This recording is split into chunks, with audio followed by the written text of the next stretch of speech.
কে রে বাবা, জানিস ইসলামে 20টি কাজ 20টি সুন্দর সুন্দর ফল নিয়ে আসে। না তো, কোন 20টা কাজ আর কি ফল নিয়ে আসে? এক, ইস্তিগফার রিজিক ও প্রশান্তি নিয়ে আসে। আল্লাহ ক্ষমা প্রার্থনাকারীর জন্য অপ্রত্যাশিত রিজিকের দরজা খুলে দেন। রাসূলুল্লাহ সাল্লাল্লাহু আলাইহি সাল্লাম বলেছেন, যে ব্যক্তি নিয়মিত ইস্তিগফার করে আল্লাহ তাআলা তার প্রতিটি দুশ্চিন্তা থেকে মুক্তির পথ করে দেন, প্রতিটি সংকট থেকে নিষ্কৃতির ব্যবস্থা করেন এবং এমন জায়গা থেকে তাকে রিজিক দেন যা সে কল্পনাও করতে পারেনি। সুনানে আবু দাউদ 1518। মহান রাব্বুল আলামিন বলেছেন, আমি বললাম তোমরা তোমাদের রবের কাছে প্রার্থনা করো, নিশ্চয়ই তিনি অতিশয় ক্ষমাশীল। তিনি তোমাদের উপর প্রচুর বৃষ্টি বর্ষণ করবেন, তোমাদের ধন সম্পদ ও সন্তান সন্ততিতে বৃদ্ধি করবেন, তোমাদের জন্য বাগান ও নদী সৃষ্টি করবেন।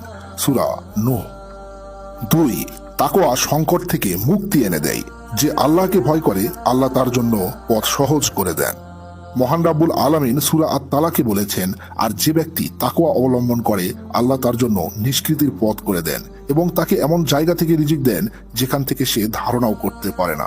আর যে ব্যক্তি আল্লাহর উপর ভরসা করে আল্লাহই তার জন্য যথেষ্ট।